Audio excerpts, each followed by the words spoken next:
Why? So we're Hello. live. Yes. Hello, everyone. Welcome to the EUROCAST. Welcome to the chill EUROCAST. I think today is going to be a chill EUROCAST. You know, I'm reasonably positive. Nothing major has happened in the world. Nothing at all. So we'll be fine. Psych. Of course, you know we're on the brink of invasion in Ukraine, which is going to tank our economy. But the EU wins anyway, so don't worry. Out of this global recession, which is coming thanks to Russia, we'll be fine. So. I mean, probably not, but yeah. hence, one of our topics is going to be we're all going to die. Yeah. Which is kind of. I was going to talk about climate change because that's always the favorite way to die. Yeah, I mean, we have lots of ways, but we have lots of ways. Yeah.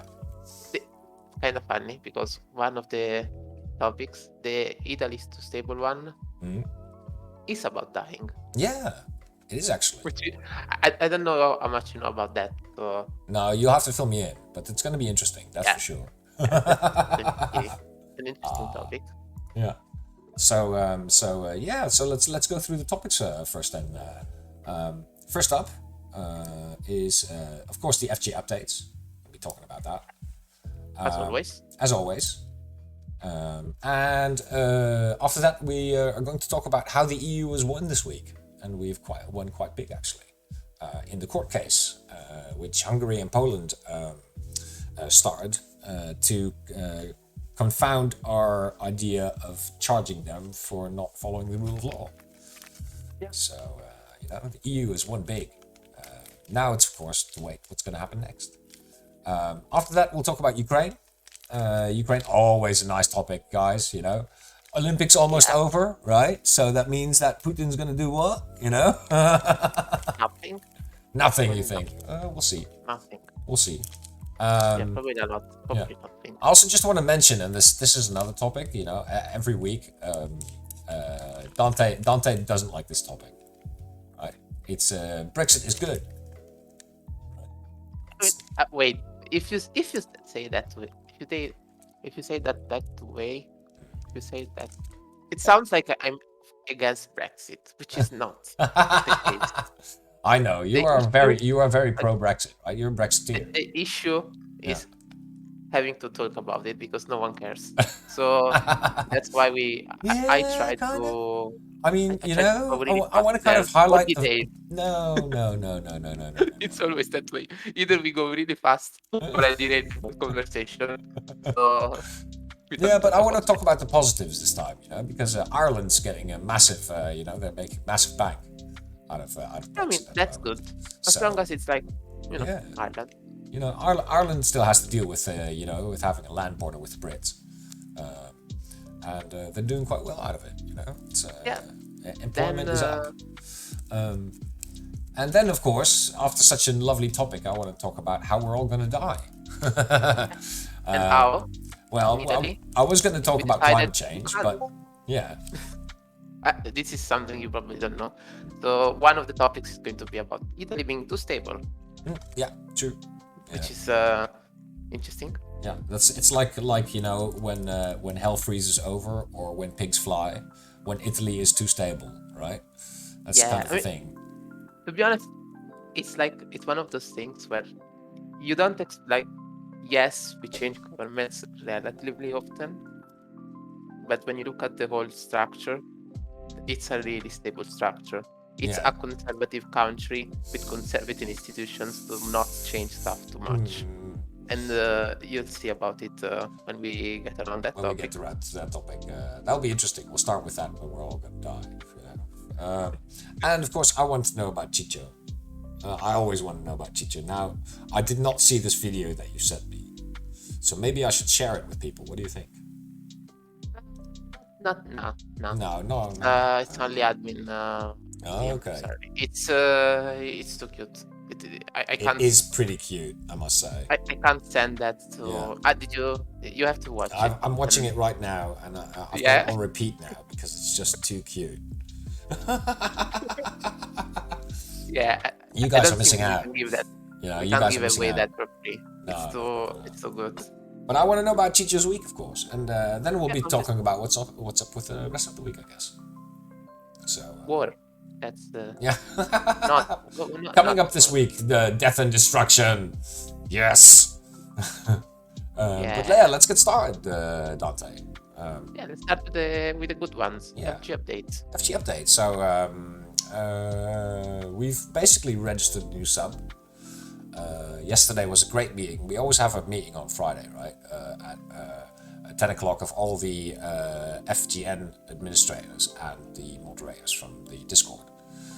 Now, the FGN administrators are basically all the project managers that manage their own individual projects and use FG as a means to communicate and get the word out about their products, you know.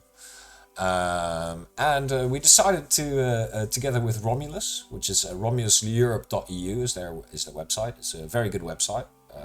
Check it out. We decided to register the EuroTube subreddit. So we've now got reddit.com/r/EuroTube. Now, this is going to be, of course, spectacular. You know, Ikaros, our good friend from Denmark, came up with a name, and he's been trying to kind of sell it to people to use for ages.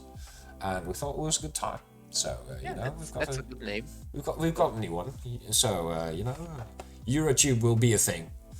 Romulus is also looking to recruit European YouTube content makers. He's going to be looking for good ones, you know, people that fit the bill, fit the mold, and yeah, we're gonna see how that goes. So you know, if you are a YouTube maker or if you have interest in that kind of thing, get in touch. We'll get in touch with them for you and see if we can like link you guys up. So good news, isn't it? Yeah. Further, we've had a few things, of course. You know, there's been a new talk which we've started on Reddit, which is the r/Europe talk every Sunday. We're going to be looking to promote that, and yeah, that's about it. I think, you know, it's going to be very interesting. So check all that stuff out. Check out Romulus. Check out, you know, our r/Europe talk on Sunday evening at 9 on r/Europe with a Y. So yeah, good stuff, isn't it? It's the project is progressing, Dante. I think we're doing well, don't you? Yeah, I would say so. You know who else is doing well? Who else is doing well? The EU. It's winning. I kind of saw that one coming, you know. I know. It was quite obvious, but couldn't help it. Oh, the EU's had a very good week, hasn't it? I mean, apart from not being destroyed in a war with Russia, they've also. I mean, that sounds like a good win. Yeah, that sounds like a good week, you know. But on top of that, the cherry of the good week was, of course, the EU winning the court case in the European Court of Justice, which Poland and Hungary had actually started. What's basically happened is in the last budget of the EU, there was a rule that they added that countries have to adhere to the rule of law to be able to access the budget. And Poland and Hungary were like, yeah, right. You know, after much negotiation, they just agreed with it, just to be able to move forward. Now, of course, I mean, Poland and Hungary are not exactly the countries that are most trusted with the amount of money that they get. Hungary is known for its corruption. I mean, the corruption is blatant.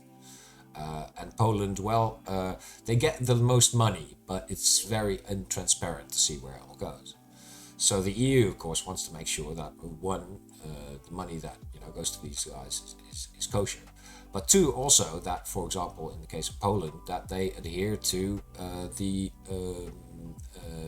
judicial standards of the EU, like, for example, not having judges which have been appointed by Parliament or by the majority of Parliament. Those are kind of like the basic rules of the EU, and if you kind of go against that, then you're kind of damaging the European Union from within. And these factors are basically also prevalent with Hungary. Hungary has decided to complain basically about certain things. But I mean, everyone in the EU kind of knew this was coming, so that was basically it was yeah, exactly. Here, All Glory says it. In the case of Hungary, EU money has helped fuel an anti-EU corrupt system. Yeah, that's basically it. So yeah, it's. We all knew it was going, like the EU was going to win a Yeah, case where I mean, Hungary what and happens Poland in were not doing what they should do. Like we were, I mean, the Yeah. winning was quite obvious. The question is what's going to happen next? Yeah, Are that's it. Poland and Hungary going to comply? Yeah, Are they? I mean, we can't withdraw money from them even if they don't comply. yeah, So that's a plus. yeah, But exactly. I would say this is the first step, not the this is not the end, but the start. You know, it Well, starts that- from this win, and then this is where the actual battle, if we want, yeah, it's going to it's start. going to start exactly. I mean, now that they've got the okay from the from the judge, basically now the Commission can start doing its work, and the European Parliament has not been happy with how the Commission's been working so far. The European Parliament has said that the European Commission has been dragging its feet in the cases of the judicial system in Poland or the corruption in Hungary, and has actually threatened to sue the Commission for this. I'm not actually sure if the suit actually went through, but they definitely threatened to sue the Commission. So that's like the ultimate step. If the Parliament sues the Commission, that doesn't really, they're not talking to each other at that point. So I mean, we'll see what comes from this. Ursula von der Leyen is inclined to do this step by step. She's already written the Polish Prime Minister about this. I know, for example, the Polish president has already said that he would be willing to get rid of the Chamber of Judges, which Poland appointed. And I mean, Poland has a point. I mean, the old system is still the communist system. The judges, but the way that the reforms were carried through was just it was anti-judicial, as it were. Isn't that like Poland in a nutshell? Like they have legitimate reasons, like legitimate issues that they have to address, and they use those issues and go about them in the worst possible way. Yeah. So yes, the issue is there, but the solution is not to make it worse. No, exactly. Yeah. Or maybe not worse, but bad in a different way. I don't know. Depends on, because this is not the only aspect where Poland has gone about it. So it's something at least the current government likes to do a lot there. They find issues where I think everyone can agree with the issue. So then it becomes almost, if you don't agree with the government, then you don't agree with the issue. While that's not really the case, but it's really easy for them to spin it in that way. Yeah, exactly. So, to market it to general populace, Yeah, it's like, in this case, it's like, if you are against our solution, it means you want the commie judges. Yeah. It's almost like get Brexit done, but in Polish. So Yeah, I mean, I wouldn't say that because I don't like Brexit stuff. It's too much Anglo for me to make anything about Brexit. But yeah, sure. If you want to look that way. Oh my God. I mean, to be honest, it's really hard for them to even. I mean, the opposition is growing there. It's not like they have. I think the thing is, Poland, compared to Hungary, is a bit more. It's not completely lost, I think. Yeah. There's still a chance there. Yeah. Meanwhile, Hungary seems really, really hard to crack. I mean, you also can look at it in, I think, in interests. For example, there are interests where the Hungary and Poland align. For example, the Commission has before started, or the Commission has started an Article 7 procedure, which is basically to sanction Hungary and Poland. Poland, of course, because of the judges, and Hungary because of the blatant corruption which is going on there. Dante is a doomer. I know, right? Andrews has put his. Andrews. Let me just put it like this, right? Dante used to advocate nuclear war, on a daily basis. Advocate, I'm just saying, if the planet is warming, nuclear winter.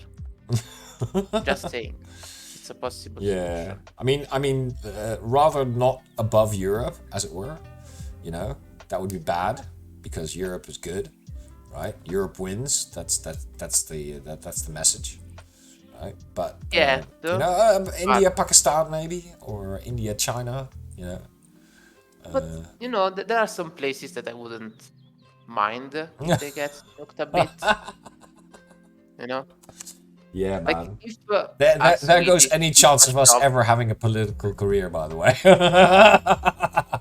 Yeah, didn't you say in 2022 that you wouldn't mind the Chinese and the Indians getting into a nuclear war? Yeah.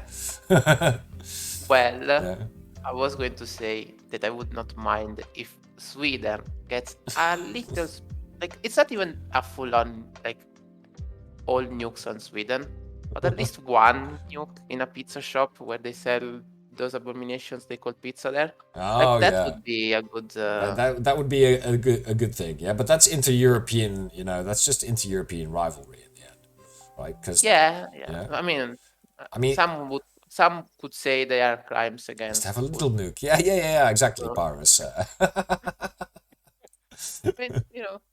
Small one. Yeah. I think if I chose somewhere in Europe to put a nuke, I think it would be in. No. It has to be, I mean, have you ever seen at the EU map? If you nuke Switzerland, it becomes a lake, so it's fine. Oh, Even if okay. they don't join. Yeah, but I'm more like for more land, not less land, because I'm Dutch. That's, Yeah, but if you can reclaim land on water, so. Yeah, that's true. But then I have to excavate a crater, man. Oh my god. Oh yeah, here, CTN post some threads, Yeah, thanks, man. That's a really good movie, by the way. If you guys ever watch it, watch Threads. Obviously, as soon as as we talk about turning water into land, the Dutch on the chat are already on it. Oh, here's someone who wants to turn Switzerland into a lake. Oh, okay. Yeah, thanks, Paris. But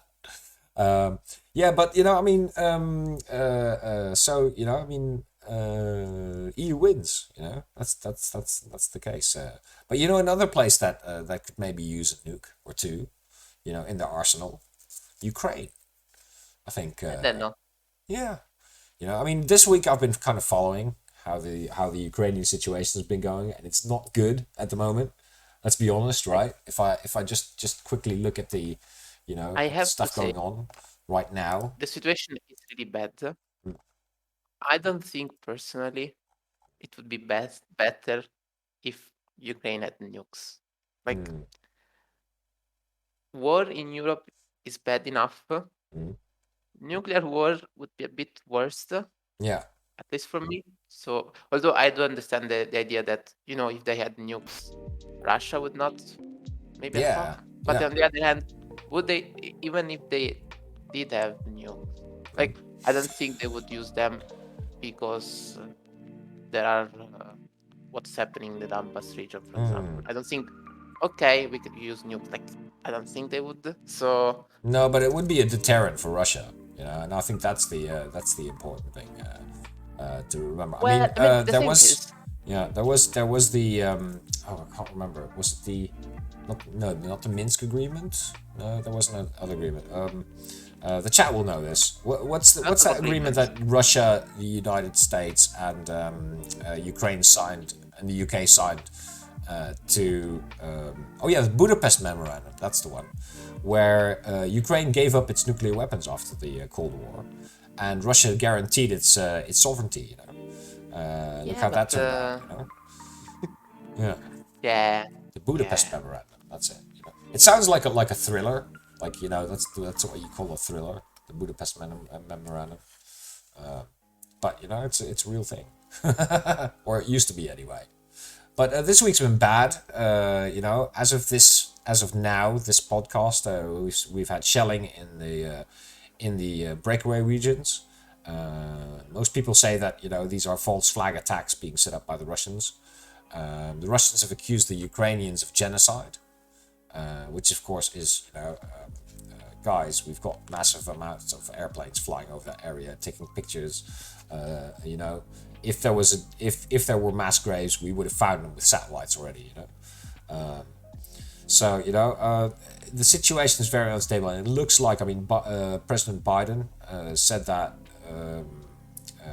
he was convinced that Putin will invade. Now, of course, when is that? Tomorrow evening is the end of the Olympics. We'll have a nice ending ceremony, and Putin's known for using the end of the Olympics as kind of a cover for his nefarious deeds. For example, in Georgia, when he invaded Georgia, and when he invaded Crimea the first time, he did it right after the Olympics. So hold on to your hat, guys. This is going to be a really interesting week. So what you're saying, this is all the Greeks' fault? They shouldn't have made the Olympics. You mean if they'd never made the Olympics, then we could basically, there would be no war that Putin could start. Yeah. We'll have to tell STS about this. Or maybe, it's actually the opposite. He wanted to start the war, but it's the Olympics, so he can't. He has to wait they finish. He's upholding, the old rules. So maybe the Greeks are actually saving us. Yeah. One or the other. Yeah. Or maybe this, this will be the impetus that we can finally pull the Olympics back to Greece forever. So that Putin can never start a war again. That would be a good argument. Greeks can reclaim their heritage. Do we go back to the no clothes rules as well? Yeah, why not? Those naked wrestling. It would basically guarantee that the American and the Muslim world would not broadcast it. Which I don't know if it's a good thing, really, But on the other hand, I think it would have probably like the highest viewers numbers ever. So I think the Winter Olympics, I'd suggest they wear clothes, though. That might be a good idea. Why? I've seen people on the internet swim in bikini on ice and stuff. Yeah. So if they want to go to do the Olympics, they should go on Mount Olympus and naked and suffer the elements, basically. I mean, would it not be a lot more interesting? Yeah, I'd watch it. There are certain things that I would say that would have to be 18 plus, though. Like ice skating, and that was another thing this week. That ice skater from Russia that got done. Oh, poor girl. I really felt bad for her. Valieva was her name. I don't know if you followed the story. Actually, not much. But Okay. if it's everything 18 plus, it's better. Less exploitation of minors. Anyways. Yeah, exactly. That's something that I talked with my mum about earlier. We had a great day today, by the way, because I went laser gaming with my son, and maybe when it comes to ice skating, and this is a bit like, I don't know, because 18 plus might not be enough for some countries, because a few weeks before the Olympics started, there was like an ice skating competition for those that are not in the Olympics or something. I couldn't really understand well what it was like on TV, so whatever. Like while having dinner, because I'm a boomer, so I watch TV sometimes. Anyways, they were having competitors of some were like 16, 17, whatever, because it's not only 18 plus. Then there was like one, it was 22, and it looked like a 12 years old girl from, it was like, or Japan or from Korea. Something. I mean, it's only from, I think only Korea and Japan had people there, maybe a Chinese something. Yeah. I guess only they do ice skating well enough. But yeah, it was a bit, I don't think we should have those, the naked Olympics. No, maybe not, you know. Yeah. But you know, good ideas anyway. A different competition. Yeah. So anyway, you know, that was our talk about Ukraine. So Yeah, you know, yeah, exactly. Ukraine ended with the Olympics, so you know that's going to be how it is basically. So And if we speak a bit more seriously about Ukraine, it's the whole thing is interesting to me on how it has become almost like a Russia against US thing. Then you have people saying Biden says that Russia is going to attack, which might be true. Yeah. Like Putin might have decided tomorrow you attack. Everyone knows it. Then Biden says they're going to do it. So okay, I'm not going to do it. I'm going to do it the day after tomorrow. It's not like he can't change his mind. It's not like true. just because something is true, can't change, then that becomes false because it's not going to do it anymore. But on the other hand, people are going now saying Biden is saying that. We don't know why. Like he's not giving proof of it, which on one hand, you know, kind of hard to do, because if you to give proof would be to give away how you get this information. So not but on the other hand, the US, the UK a bit like, you know, last time Iraq, not the greatest intel from them. So people have a bit of some issue trusting them. And I guess on the other hand, there is a bit of we don't want to go to war. And it feels like Europeans really don't want to go to war. Exactly. Like, we know where this ends. But on the other hand, it's like we are trying to have diplomacy with Russia, which is what you should do till the end. I think I am quite a strong proponent of diplomacy till the very end, even after the very end, if you can.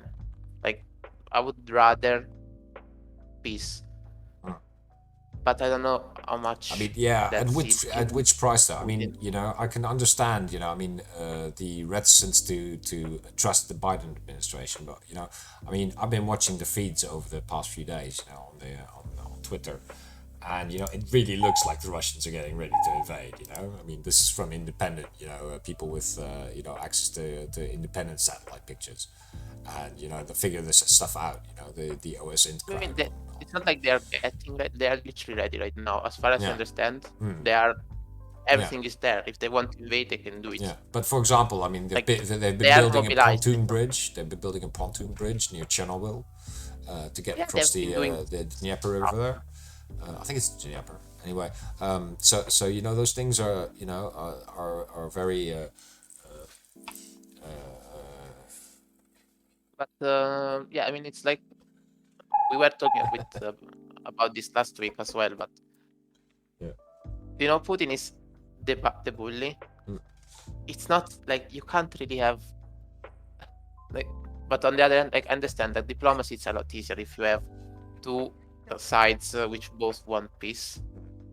It's a bit harder when it's at least both sides are relatively in good faith.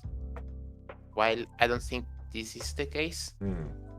And I don't necessarily think the Russian people want to war either, to be honest. No, exactly. I mean, the one Russian that we have on the Discord definitely doesn't. So. Yeah, I mean, to be fair, if you are on this Discord, you are a bit different from your fellow countrymen, and not just in Russia. No, everywhere. In every country. So we are a minority for now, you know. Let's be honest, okay? We're working to change that. But yeah, it's like diplomacy, and as I said, I want diplomacy, but I don't know how much we can do with that. Yeah. Like it's how much diplomacy you can you do with Russia. I mean, If Putin wants to yeah, invade, he can invade. he And the can thing invade, is, and he will, and I wonder what kind of plans he has to begin with, because I don't think, even if they invade, personally, I don't think they're going for a let's conquer all Ukraine and annex Ukraine. What I think they would probably like to do is have something like what's happening in the Donbass region on a slightly bigger scale. Exactly. They would probably want to make like Eastern Ukraine become like the Russia Ukraine or whatever, which is, politically speaking, it's not that way anymore.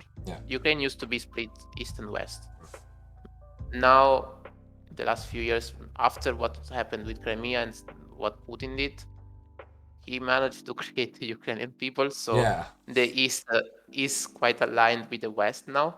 So it's a bit harder for him to do that. But still, I think it's not like his objective is not necessarily to annex Ukraine for its resources. I mean, kind of that as well, I would imagine. It's not like bad to have one of the highest producer of wheat and stuff. Food, nice. Yeah. But I think like the idea is to have a destabilized region. Maybe have something like Cyprus, where it's northern Cyprus and southern Cyprus, and a puppet state basically is what you're. With a border where neither side can go, and it's like a stalemate. I could see Russia trying to do something like that. I mean, the all indications, from the troop movements. I mean, don't forget that Russia has also moved troops to Belarus, right above where Kiev is. And that's one of the things where it's a bit harder to go with my vision, because at that point, would they just want to give like the West to Belarus and the East to themselves, maybe? Or exactly. We know that Belarus is trying to attack from the north, in theory, and they are doing stuff with Moldova as well. Yeah, exactly. I mean, in Moldova, the Transnistria region has Russian troops in it. There's I mean, it's not a lot, because they're kind of isolated there, and they don't want to trigger NATO, which is right next door, actually. Moldova is, of course, trying to get ready to join the EU at some point, so that makes it even extra more awkward. To be fair, I think Moldova. I'm not 100% sure, but I think they have the same status as Northern Ireland. Yeah. But I might be wrong. Like Northern Ireland can at any point join the EU by just joining Ireland. So they don't have to go through all the process. They could, in theory, join the EU tomorrow. Yeah. If they really feel like. In theory, I think Moldova has the same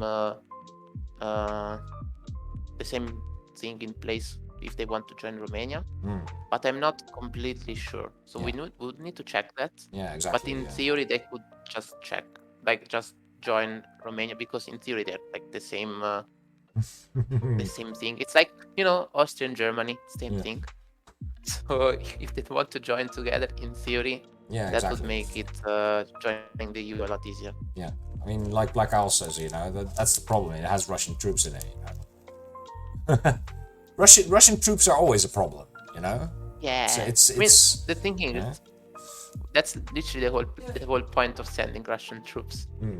You just send a few, so the whole region becomes destabilized, so they can't join the EU or whatever, because there's a few troops, and you don't want to provoke the Russian bear. So it's always a bit complicated because of that, and it's the whole strategy with Georgia, with everything Russia does. It's always that, right? Yeah. They don't go full annexation in places where they are.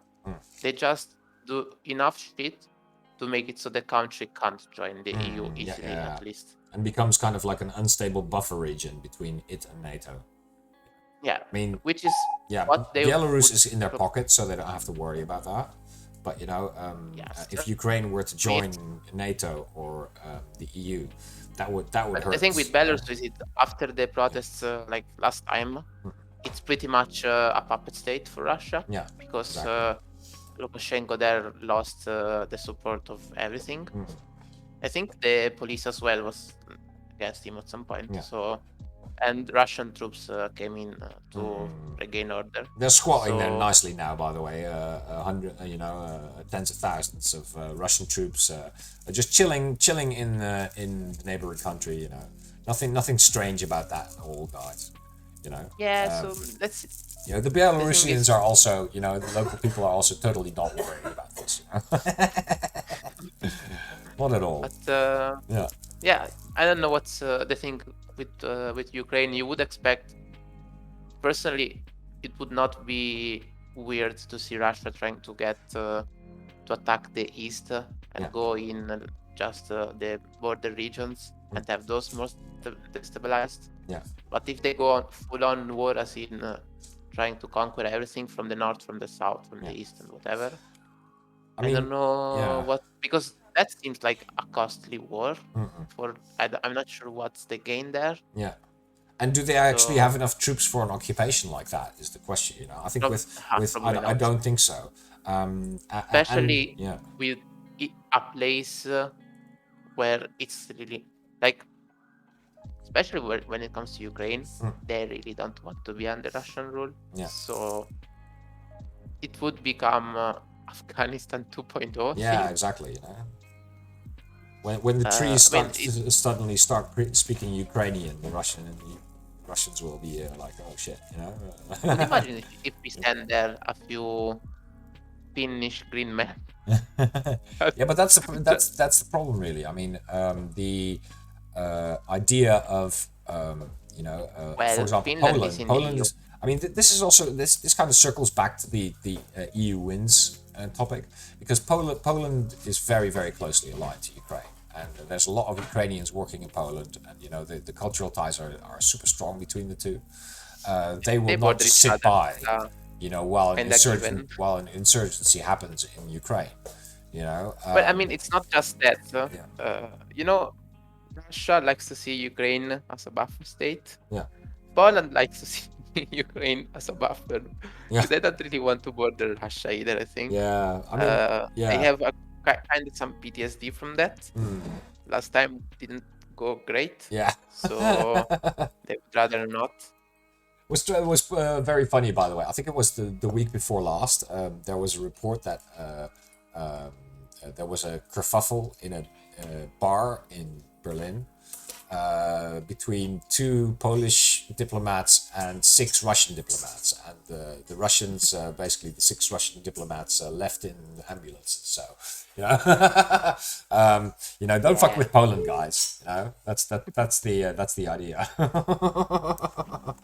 But you know, I mean, when we're talking about how this kind of, you know, plays in places like Poland and Finland, you know, I mean, they are absolutely aghast at this.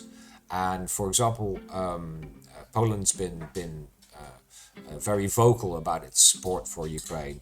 It's also been very vocal in its antithesis towards President Putin in this, you know. And because that sentiment in Poland is different than, for example, in Hungary, I could, for example, see Poland leveraging the basically accepting the fines that the EU basically does, changing its ways. You know, if Hungary moves more towards Russia, because this week, Orban's basically been missing in action during the European meeting of on Ukraine. He was missing. He went to meet Bolsonaro instead, who'd just been in Moscow. To be fair, he went to Moscow as well, you know, himself, to talk to Putin. To be fair, though, EU structure. After he wasn't at the meeting for Ukraine, but he joined another meeting they had like later that day, and I would imagine he talked about that as well there, because he had previous he had to talk with Bolsonaro, which I imagine you can't tell Bolsonaro okay, wait here. I'm Yeah. coming to you tomorrow. It's a bit. I would Yeah. imagine once it's scheduled, it's a bit hard to unschedule. Yeah. So I wouldn't go full on because at first I saw the titles like he's not on the meeting with Ukraine, which doesn't sound great, but it's what Yeah. was like the meeting was at 11 or something. Then he had a meeting with the With council Bolsonaro. or Yeah. whatever it was, like at he had with Bolsonaro then, but after lunch, like at 2, he had another meeting with the EU. Yeah. Like I don't know if it was with the council, whatever it was, I don't remember. But Yeah. still, where he would have talked still with the EU people. So it was like, yeah, it's not that big of a deal, I think. Yeah. And when it comes to him going to Moscow, I mean, Draghi did as well, I think. Yeah, but So- that was under the EU. You know, that was EU sanctioned, as it were. I mean, Orban basically took. You know, he just went for it. He just went, okay, I want cheaper gas. You know, and they went to Yeah, Putin. but fair. But I mean, we were saying earlier that we don't want war, but Yeah. you know who doesn't really want war? Italy, and you know why? Because it would be really expensive for us. Because we would do sanctions. I don't think, like, especially with as long as we have Draghi there, and I don't, and even there, it's actually a bit complicated because out of all the major parties, one is anti-Putin. Yeah. So that's a bit of an issue. Yeah, an indicator. I mean, Putin also had business, Italian business conferences and stuff like that planned, you know, which didn't go very well because Draghi asked them not to go. You know, the business not to go. But so I mean, they the didn't, thing is, you know? the thing is, Italy has always had relatively strong economic ties with Russia. Yeah. After the whole, the Cold War and stuff, Italy tried to have some connections there. So economically speaking, there are some things, although it's not like it's huge, but it's there. Yeah. And there is the other big issue, which is gas. Italy doesn't really, it's not like self-reliant. Yeah. So it kind of needs gas both as a means to heat homes and to produce electricity.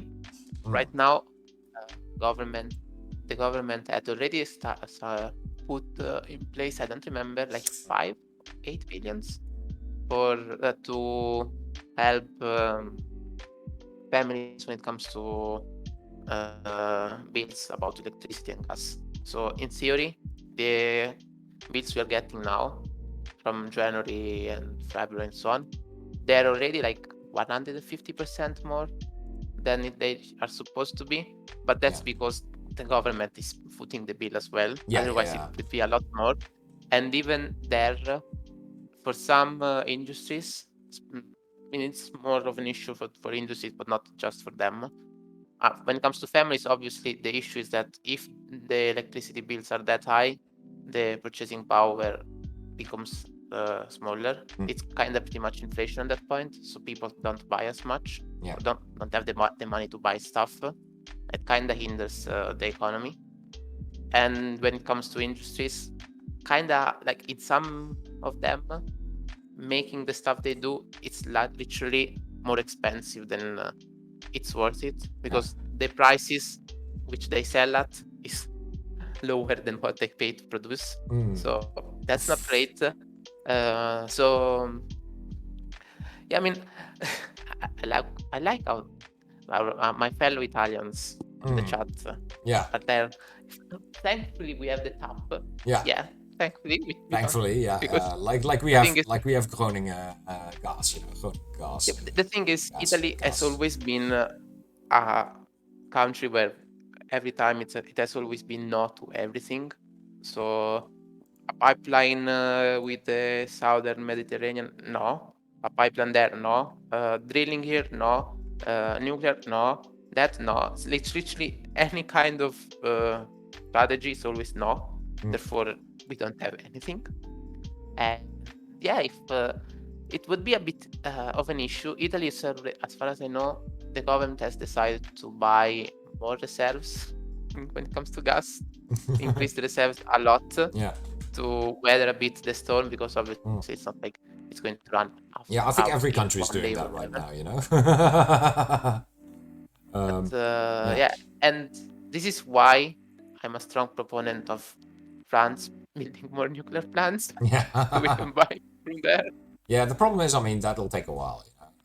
Yeah, that's the big issue, isn't it? And the issue now is that Italy is not like every possible solution is a long-term one. Yeah. There isn't much you can really do in the short term. Yeah, Like, exactly. they're trying some things. I mean, when it comes to the price of electricity and stuff, one of the obvious one has been reduce VAT a lot. Yeah. I think it's almost gone, or like 5% or something now. I don't remember. It depends a lot on which kind of thing it is and if you're a company, a person, whatever.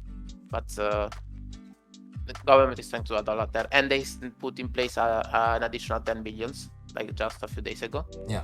So we are like spending money to keep those prices a bit down, but it's not like it's simply having that bill be paid by the government, by the state. Yeah. It's not like we are still paying that a lot. So we are still getting poorer because of it. So kind of need a new strategy there. Yeah, I mean the strategy that's happen. Yeah, I mean firstly, this week this was quite funny to me. Ursula von der Leyen said that next year we won't have this problem, you know, and I was like, you know, I put my fedora on and doubted this very hard, you know. Did you? Yeah. Why would you doubt that? Hey, why do I doubt Ursula von der Leyen saying that next year we won't have this problem with gas? You know, maybe. You know, the thing is, because Ukraine will finally invade Russia and it'll be a burning wreck, maybe, you know. Counter invasion, guys, you know. Let's go. I mean, you know? She's German, so she might want to just, and she has the French on her side. Yeah. This time the French and the German are on the same side. Yeah. So maybe, you know, individually they can't, but together they might. No, hopefully not. Now, All Glory here asks, wasn't there some talk about an EU strategic gas reserve? Yes, but, you know, yes, but is the thing. I mean, during the last European Council, they didn't basically agree on this. And that was the big kind of, you know, oh my God, you know, what the hell are you guys doing? You know, spending our money and not agreeing on the gas prices. So that was kind of the thing, you know, that went on. But the thing about gas reserves, it's that's a band-aid when the emergency starts, so you have a bit more time to deal with it. Yeah. It's not the solution. That's just a way to buy you some time. I mean, it's not like you can go on with reserves forever. Yeah.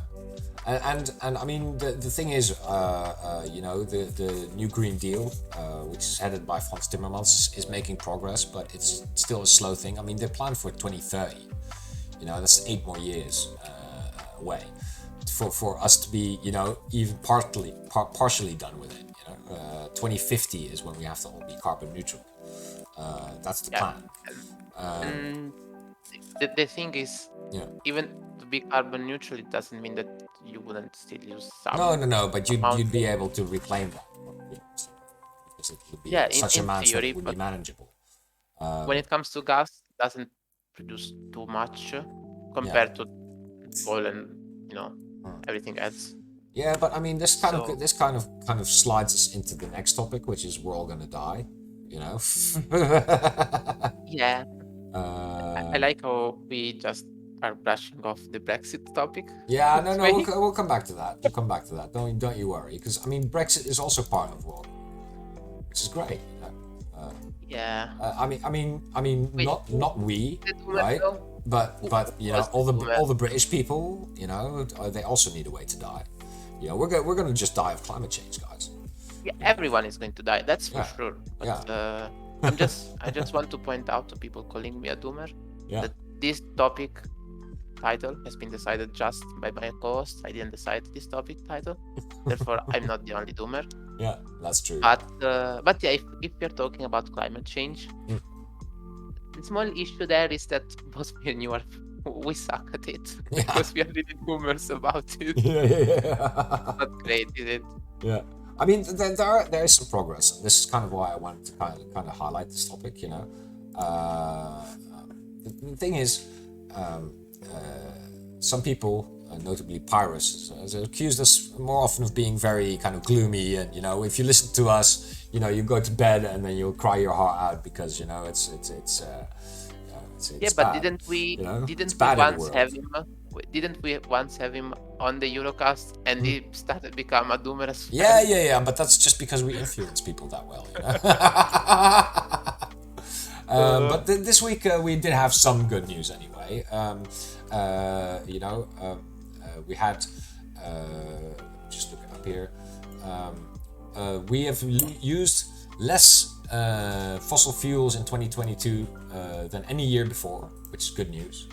And we're going to get new train routes in this year as well. So there's a lot going on.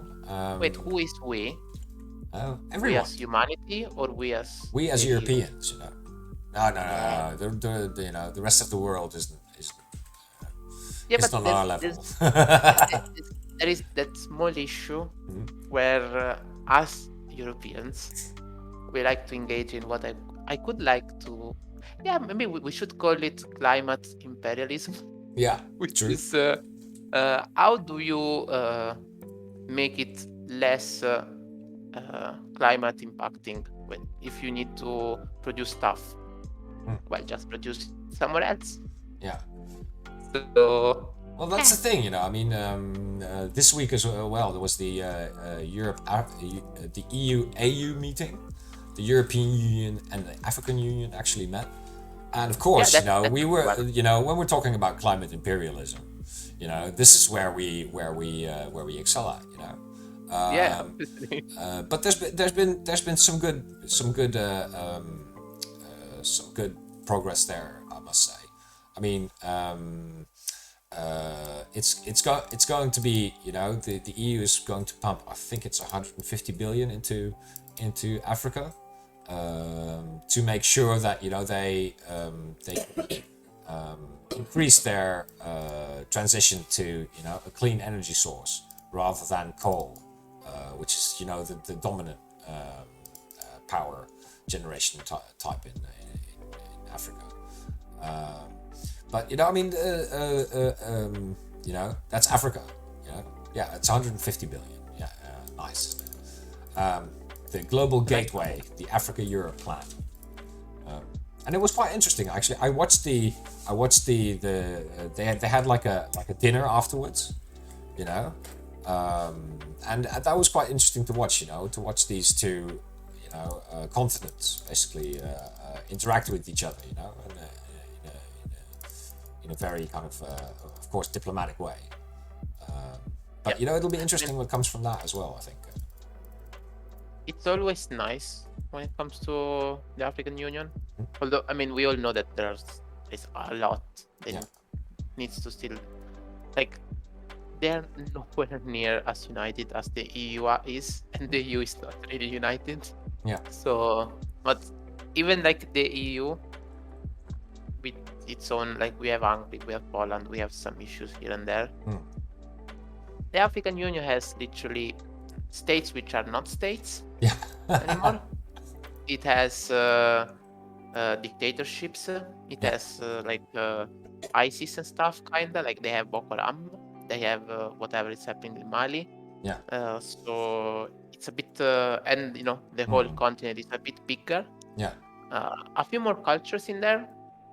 Kinda harder to have everything there be united, but at least even without all of that said, and with all the issues they have, I think the idea that at least they have some sort of supranational, whatever. Supranational, very good. Organization, which is, even if it's not as great as we would like it to be in the future, I think everyone would love if Africa had something like the European Union. That's what they're trying to have. Imagine if they had the same amount of cooperation that the EU has. The whole continent would be a lot richer, I think. So I think a lot richer. In that way, definitely. But if they are not there yet, just having someone to talk to, which is going to talk to everyone, have a place where they can interact, and don't forget, and this is something Sorry. I was saying just even having an easier way to distribute like to invest, because the thing about the EU is not like we are just gifting money or whatever. It's not. We are investing in a partner. That's the idea. We would love Africa to grow and be a great partner for us. I mean, this is something that I just like to highlight for people listening. The EU fits into the east of Africa. You know, the butt of Africa. You know, that's basically the sun. You know, so Africa itself is a huge place. You know, it's also that makes. Yeah, but the Sahara Desert is also divided up into countries. You know what I mean? But it's a desert. It's not much of a country. Yeah. There's not roads and stuff. You know, what I'm trying to say is we should invade Africa. No, let's not do that. But you know, we are cooperating very well with the AU on climate change, for example. And you know, I mean, to me, I mean it's the most important issue of our time. You know, whatever happens in Ukraine, you know, whatever happens in the rest of the world, you know, politically, I think climate change is the defining kind of thing of our generation. You know, it's not going to go away; it's going to get worse. I mean, the Netherlands just had a lovely storm which killed a number of people. That happened. There was that ferry in Germany which had its window smashed. Yeah, exactly. That was the small issue. Although this is not climate change, but it was newsworthy. How was it near Corfu? There was that other ferry which went in fire. So great week for the EU there. Yeah. That's true. Yeah. There's a ferry drifting in the North Atlantic. You know, on fire. Lovely. Wait, not was it not near Corfu? I thought it was in the Mediterranean, not. No.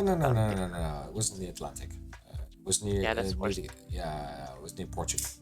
You know. Yeah. I know Portugal pretends it's in the Mediterranean, but it's not, right? that has to hurt. It cosplays as Mediterranean sometimes.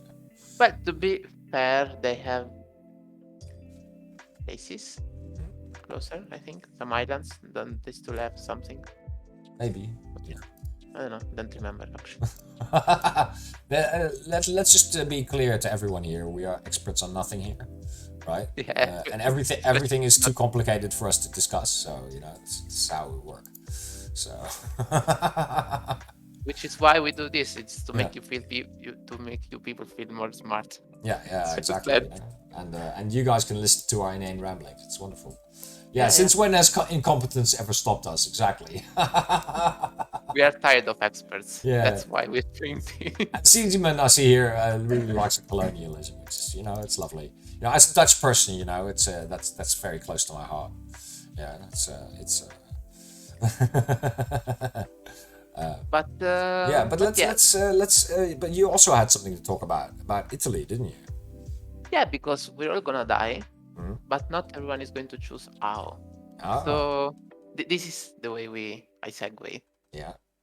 So, anyways, a few EUROCAST before, like a few months before, I talked about the collection of signatures to have a referendum about euthanasia. And about the legalization of some drugs. But it was a bit more. It was weed, but it was other drugs as well. Because it was a bit more complicated than that. Yeah. What happened this week? The Constitutional Court decided both of those are not admissible. So we are not going to have those referendums. Oh, that's actually quite bad. And this is the point where it gets. Interesting. Okay. So first of all, as I was saying earlier, we are speaking Italy, the place that if you ask a German, is Italy stable? They say no, it's not. Exactly. But when you really think about it, how many bankruptcy have ever Italy had? None. Germany, 2 in the last 100 years. Yes. You see the difference there when you actually start looking. Ooh, you know, you might get some Germans after you now, you know.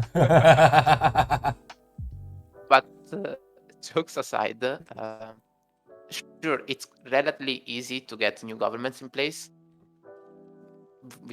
Just the one in place falls and we find a new one in parliament. It's not, which is not that much of an issue. But when it comes to every institution, Italy is it's a lot more stable than one might think, and it's a conservative country in some ways, which means stability. It's quite important, even when we don't like it. Yeah. So the Constitutional Court, it's the most conservative institution you could think of in theory.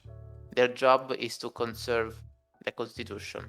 It's literally there to ensure the Constitution is not broken.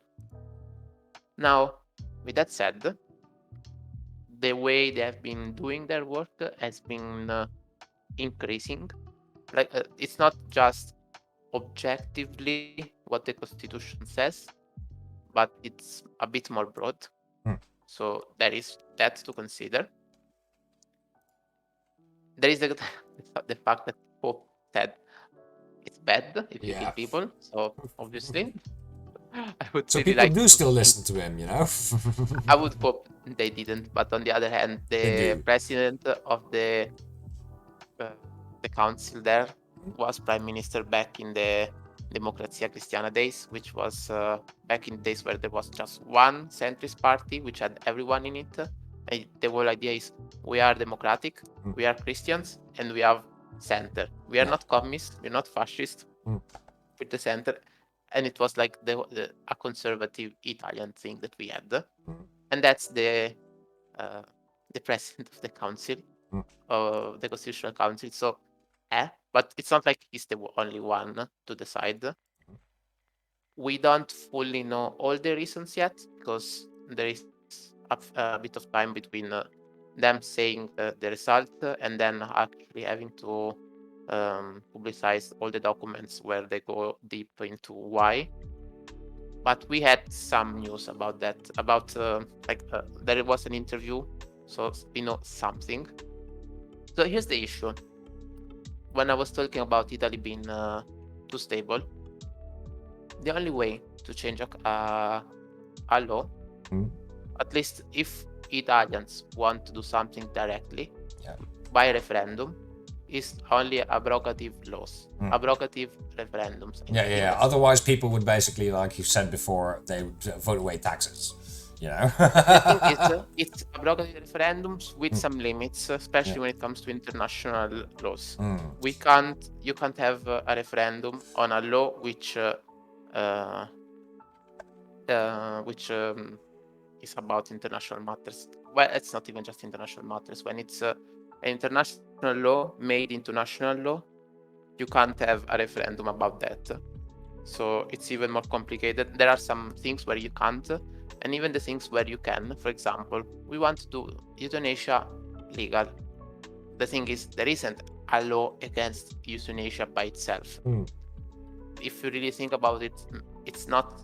There isn't a, legally speaking, euthanasia by itself. It's simply killing someone else with its consent. So the law about that, we have one law. Changing that law would make it so you, by doing abrogatively, you can just remove stuff. You can't add or change. You can just remove.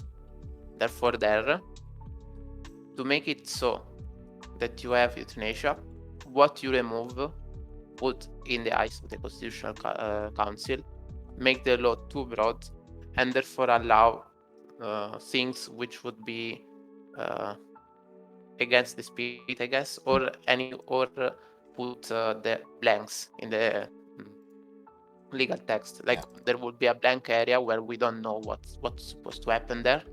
So you would, in theory, need Parliament to then write a law about it. Exactly, because they have to. They can't.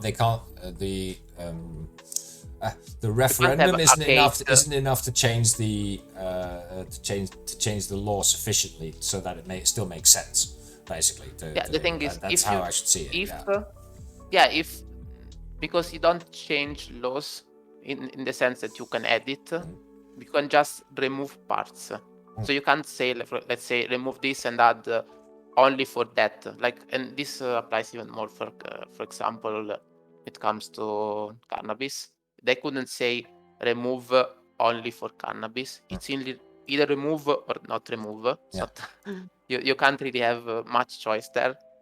And it should have been the Constitutional Court has to keep the stability. So even if, in theory, they're not even against the idea of having this nation in Italy, because just a year prior, someone there is a association here in Italy which is fighting for that. So what the leader that did was help someone get euthanasia, I think in Switzerland was, and then came in Italy and went to the police and stuff and said, okay, I did this, I did it, I want the whole procedure. So the idea is that you go in a court, and you have to go through all the phases, and the end go to the constitutional judges and say, I think I should do it. I think the law we have right now is unconstitutional, and therefore they had to change it. So now some forms of euthanasia are legal right now. Oh, okay, yeah. But this is going to be an even longer procedure, right? Because I have a question. I mean, do you think Parliament will actually, do something about it? I mean, that's the whole issue, though. Yeah. Even if that is, I think it's part of why the Constitutional Court had to do what they did. Which, by the way, I'm talking about it trying to be as balanced as I can. Yeah. Because I know you have certain opinions on this stuff, Yeah, I mean, obviously I was in favor for that, but even leaving that aside, it's a complicated matter, because you don't necessarily want to. I mean, this is about the Constitutional Court. So if you are against it, or if you think it's doing its job wrong, you have to be really careful, because it's quite an important body there. So I'm trying, and to be honest, personally, when it comes to their decision, I'm still 50-50. On some, I go from I think they might be right to I think they might be reaching. So it's not easy there. Yeah. But yeah, the thing is, they decided since you can just remove parts, it would make a blank in the in the way the law would work. So you could, in theory, kill people with their consent, and would make it so because it's not like it says only in medical settings, even though there are parts that would make it so if you are drunk you can't do it, it doesn't work or whatever. And technically speaking, as far as I understand, in the whole history of the country, no one has ever been convicted of or acquitted of someone asking you to kill him, and then you have to prove that the person was not they asked for it. Would you ever kill someone that asks for it? You wouldn't want to go through all the process to have to convince people that no, he asked to kill me, so I did. I want, no one would do that. So that happened because kind of bit no one wants to go to jail for that. You get 15 years in jail in theory for that, so kind of long time. Yeah, exactly. And, I mean, for that's not something you'd want. Yeah. And the thing is, there would be that empty void there, and the Parliament probably not going to do much about it. Yeah, exactly. They have not been doing. I told you that we had a year ago that case where the Constitutional Court had to amend the law to apply to let euthanasia be done in some specific cases, because they had to. They were forced by someone, literally go, I did this thing that if you say that I'm guilty, I'm getting like 10 years of prison. So it's not something that you can just do. It's quite I would say, a heroic thing to do, to be honest. But that's a bit of a convoluted way to do stuff. And for example, even now, if we want to go further with that approach, we would need to find someone in a specific case where they would ask for it. They would be okay with going through all of the process, which would not be easy, and someone which would be willing to, in theory, do 15 years of jail time. Because it's not like you are for sure going to win. You could lose. Exactly. So that's not an easy way to do things. And meanwhile, in that year of time, the Constitutional Council was saying, "Hey, Parliament, you need to make a law about this. You make it either legal or illegal, whatever. Make a law about it." And then it can be challenged. Exactly. You have to do it. And Parliament, what did this was, don't feel like it, it's a bit too much. And so now it's basically up in the air, is what you're saying. We're basically waiting for Parliament to do something which they might not do. I mean, we all. It's not that. If it was that way, it would be almost nice. Issue is, Parliament is not going to do anything. There is no majority that would do that. And the next Parliament we're going to get is going to be further to the right. For sure. Exactly, for sure. So definitely. That's not going to happen. So just to explain for people that don't know how the polls in Italy look like at the moment, the two of the three top parties vying for for supremacy, as it were, are right and far right, aren't they? So no. I mean, it's far right and far right. Yeah, okay. I don't know if you can call Salvini far right anymore. Yeah. He's too much embedded in government now. He knows where the money comes from. Right? Yeah, he has always been, though. His party has always been part of government. Yeah. It's the difference between him and most of the far right parties around Europe. Guys, Italy is so fucked, right? Italy is so fucked. The thing is, we all know. That I will say that Italy does political stuff way before everyone else. We had the far right party so many years ago, and now they've been there for so long.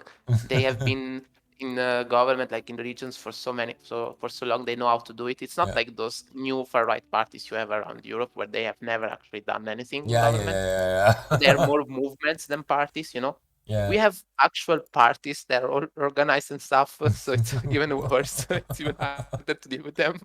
Oh gosh, man. Then we had Berlusconi, and then everyone else started to copying us with Trump and Bolsonaro and what else. We had the original.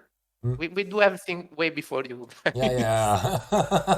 mean, not the good stuff, but the bad stuff. We have, Yeah. I mean, this kind of, of course, the latest incarnation, as it were, of the Berlusconi type, is Boris Johnson.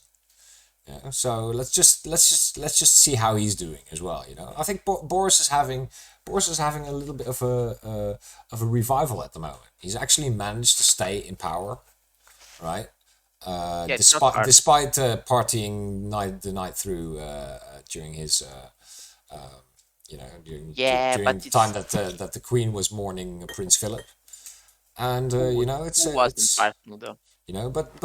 I mean, I was gonna try to make this more of a happy podcast. So I thought we'd also talk a little bit about Ireland and stuff like that. I mean, it's good. Ireland's doing quite well for itself, to be honest.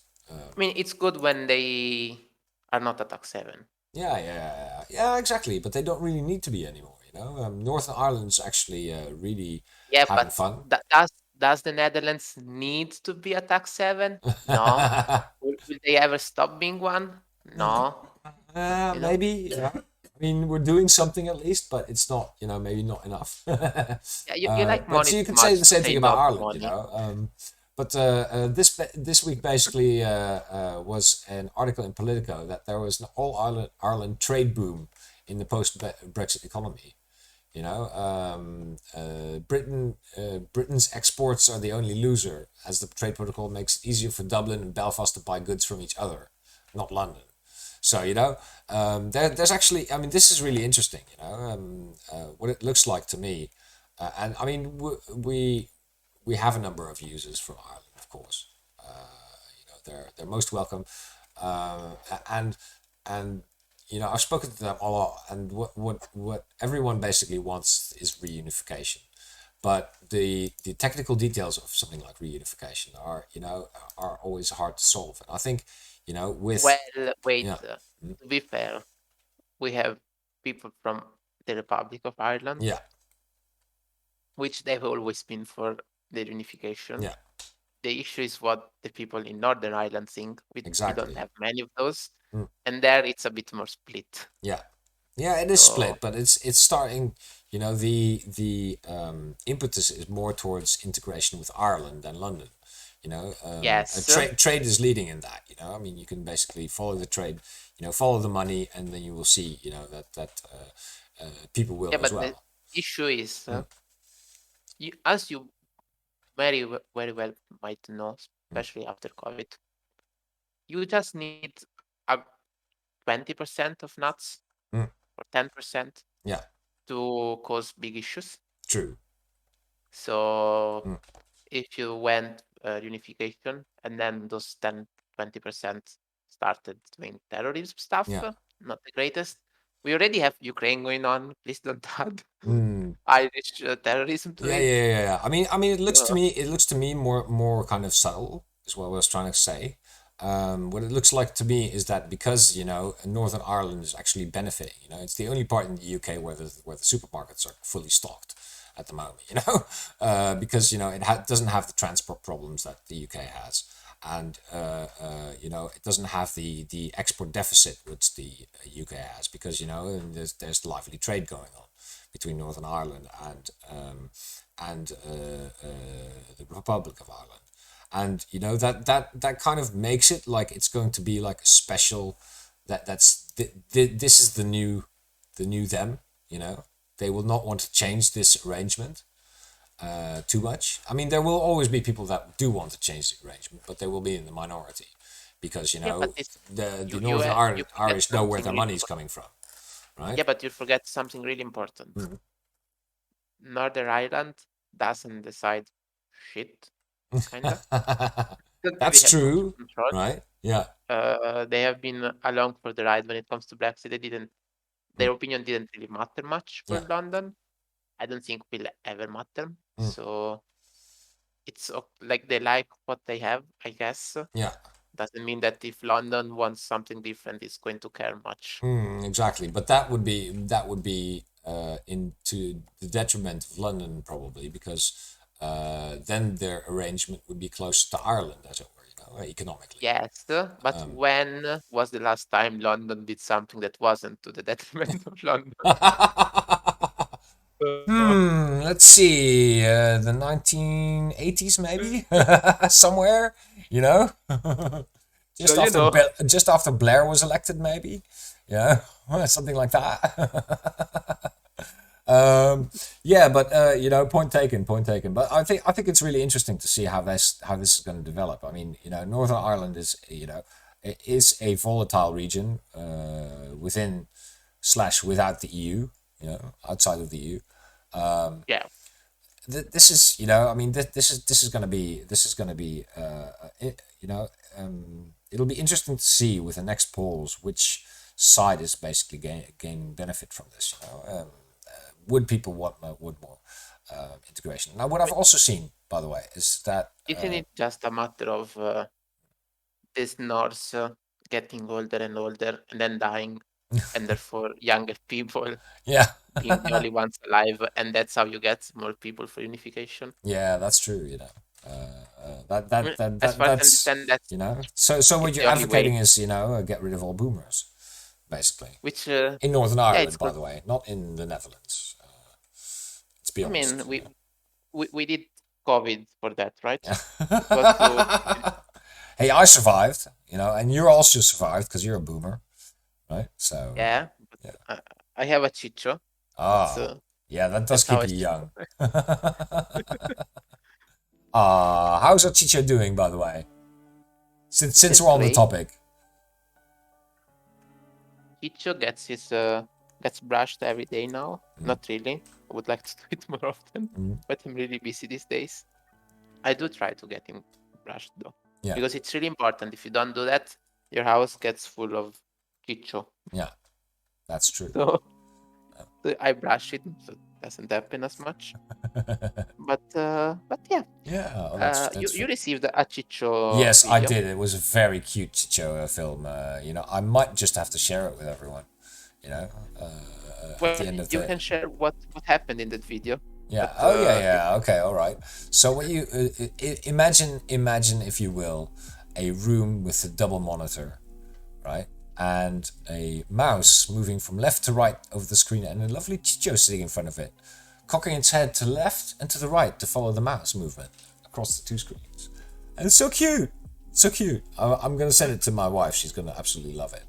You know? The thing is, I was there actually. If you see, one of the screens was about it's Discord with our lovely Discord. I was reading a message there. And at some point it just gets there in front of the monitor. Yeah. And I'm seeing he's moving his head. I say, wait, what is he doing? I see, wait, he's following the mouse. It's so cute, man. I have a new power. I can make him move. That's so cute. Now I can't really do that with my small because my laptop screen here is touchscreen. You know. Yeah, no, I do. I have a touch screen. Way too many touch screens here, and Chichos likes to use them a lot. Although that doesn't really take too many inputs. For some reason, touch screens are not made for cat posts, I guess. Yeah. I think I think what I did see is that, for example, I know the iPad Mini works very well with cats, right? I used to have one until one of my sons dropped it off down the stairs. I still have one. I should try it. It was quite impressive, by the way, how he dropped it down the stairs. You know, just saying. What he did, you know, he got all the way to the top of the house. You know, we had this spiral stair going upstairs, and he just dropped it while he was up. You know, at the final step, and it just bounced all the way down, you know, from the top floor, the middle floor, and then the bottom floor, and that's where I was standing, you know, going, what's going on here? Especially, it's a bit off topic, but is it one of those Dutch stairs where it's like 5 millimeters wide without any rail to... No, there was a rail. There was a rail. Otherwise, he wouldn't have been allowed stairs like that. Well... But, on one, you know? yeah, you're right. There was a rail. It was really small though. It was only one side. It was not the greatest thing ever. But Dutch houses are weird, right? I mean, the stairs are very steep as well. Have you noticed that? You know, yes. Very I'm not steep. sure that would be legal in Italy, to be That honest. depends how far into the city you live. You know, maybe. Yeah, I mean, yeah. It wasn't. It was interesting, to say the least. Your way of doing things. Yeah, who knows? You know, I mean, one of these. We are going to Switzerland again this summer, so who knows? We might just pop out across the border and see how Italy is. But that's. You know who else is going to cross the border next week? Who's going to cross the border? Russia. Russia. Oh shit! And this is how we go into our last topic. Coming up this week. Coming up this week, yes, we'll have a Russian problem. I think we'll see. Of course, you know? I mean, we of course all hope that nothing happens. Let's be honest. You know, I mean, joking aside, this podcast, you know, I mean, it's a load of fun, and we're having fun here. You know, don't take anything too seriously that you hear here. You know, we try to keep it a bit fun, otherwise it's a bit depressing. What's happened. You know, between Ukraine, between the climate crisis and China every week, pretty much. Oh yeah, we didn't talk about China this week. Yeah. I mean, a little bit. You know, we talked a little bit about the Olympics, but you know, China's been keeping quiet. So. Yeah, but they're keeping quiet its citizens, which it kills. Yeah, that too. Yeah. And oppresses and brainwashes. So Yeah, so see, as soon as we try to get serious, it becomes too serious and too sad. So now yeah, then we have to then we go have with, to we have to make light of it. So, yeah. humor comes from pain. That's the thing. You know? So anyway, this week MEP Assistant is doing another interview, I believe. Check out his Twitch channel, twitch.tv/MEP Assistant. Also, of course, like I said in the beginning, RomulusEurope.eu, very good website to check out. And of course, check out our subreddits. You know, EU News, European Union, you name it, we've got it. And we'll of course be keeping a close eye on the various happenings in and around Ukraine. See how that goes. So I think that's it. Is that? You know what else causes pain? What? The end of the EUROCAST. But we have to do it, guys. Yeah. It's been nice, you know. We've managed to talk for 1.5 hours, so that's a good episode. You guys can get your next shot of the EUROCAST near your closest Discord or Twitch at 10 o'clock on next Saturday. Every Saturday. Every Saturday. We've actually never missed one, have we? I mean, you know, there's always been one, at least. I think so. Yeah. Wait, I mean, you've been on holiday. I've been on holiday, but there has been stuff happening. Yeah. So not all of them have been recorded well. No. But, yeah, I don't even know how this one's going to end up. You know, I'm going to talk to some people about, you know, professionalizing this stuff a little bit. Yeah. But we'll see. We're going to be professionals. And with that said, good night, everyone, and thanks very much for listening. It was wonderful again. And of course, tomorrow the r/Europe talk. So bye bye. Bye bye. See you tomorrow.